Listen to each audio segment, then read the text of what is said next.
انسان اگر احکام الہی اور سنت نبوی کے مطابق زندگی نہ گزارے تو نہ صرف جسمانی بلکہ روحانی طور پر بھی بیمار ہو جاتا ہے، کیونکہ اس جسم انسانی کو اللہ تعالیٰ نے تخلیق کیا ہے اور وہیں اس کو بہتر انداز میں استعمال کرنے کے طریقے بھی اللہ تعالیٰ ہی نے بتائے ہیں۔ بحیثیت مسلمان ہمارا ایمان ہے کہ بیماری وغیرہ اللہ ہی کی طرف سے ایک امتحان کی صورت میں نازل ہوتی ہے اور اس سے شفا بھی اللہ تعالیٰ کی ذات ہی دیتی ہے۔ ہمارے ہادی اور رہبر پیغمبر آخر الزماں حضرت محمد صلی اللہ علیہ وآلہ وسلم کو یہ امتیاز حاصل ہے کہ آپ نے رہتی دنیا تک انسانوں کی رہنمائی کے لیے ایک گائیڈ بک اپنے ارشادات کی صورت میں اپنی امت کے لیے پیش کی۔ اب چونکہ رسول کریم صلی اللہ علیہ وآلہ وسلم جب بھی لب کشا ہوتے تھے تو یا تو وہ وہی ارشاد فرما رہے ہوتے یا پھر ان کے دہنے مبارک سے حدیث کے الفاظ نکلتے تھے۔ چنانچہ رسول اللہ صلی اللہ علیہ وآلہ وسلم نے جو کچھ بھی فرمایا اس کی صداقت میں کسی شک و شبے کی گنجائش نہیں ہے۔ آج کی ویڈیو میں ہم نے عید الاضحیٰ کے متعلق اور اس عید پر دسترخوان اور کھانے پینے کے بارے میں رسول کریم صلی اللہ علیہ وآلہ وسلم کی کچھ سنتوں کا ذکر کرنا ہے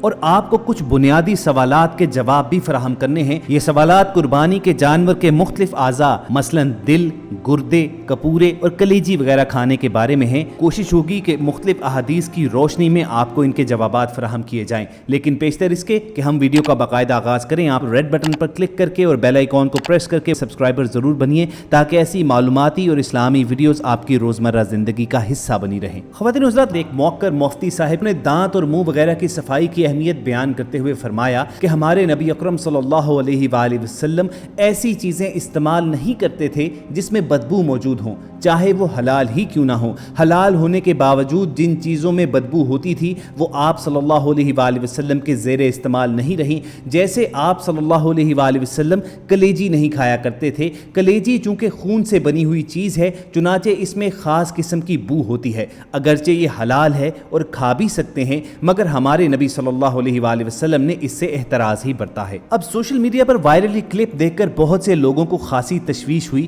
کیونکہ بہت سے لوگ عید الاضحیٰ پر کلیجی کھانا پسند کرتے ہیں اور بعض لوگ تو اپنے کھانے کا آغاز ہی کلیجی سے کرتے ہیں، اور کچھ ضعیف روایات کے مطابق یہ بھی رسول اللہ صلی اللہ علیہ وآلہ وسلم کی سنت ہی ہے کہ آپ قربانی کے جانور میں سے کلیجی سے اپنے کھانے کا آغاز کیا کرتے تھے۔ اور جب اس سلسلے میں مختلف احادیث کی کتب اور علماء کے آرٹیکلز کا مطالعہ کیا تو یہ بات معلوم ہوئی کہ رسول کریم صلی اللہ علیہ وآلہ وسلم سے مختلف روایات کے مطابق کلیجی تناول کرنا ثابت ہے۔ لیکن یہاں پر ایک وضاحت نہایت ضروری ہے کہ مفتی صاحب نے جس اینگل سے بات کی ہے، جس بنا پر انہوں نے یہ کہا ہے کہ رسول کریم صلی اللہ علیہ وآلہ وسلم کلیجی کھانے سے احتراز برتتے تھے، تو وہ بھی ایک لحاظ سے درست ہے۔ لوگوں کو صرف سمجھنے میں غلطی ہوئی ہے اور اسی مس کمیونیکیشن کی وجہ سے یہ سارا معاملہ پھیلا ہے۔ خواتین و حضرات، کلیجی کھانے کے سلسلے میں جو روایات احادیث کی کتب میں وارد ہوئی ہیں ان میں کلیجی پر دلالت کرنے والے الفاظ تین طرح کے ہیں، یعنی تین طرح کے الفاظ کا استعمال ہوا ہے کہ جس سے معلوم ہوتا ہے کہ رسول کریم صلی اللہ علیہ وآلہ وسلم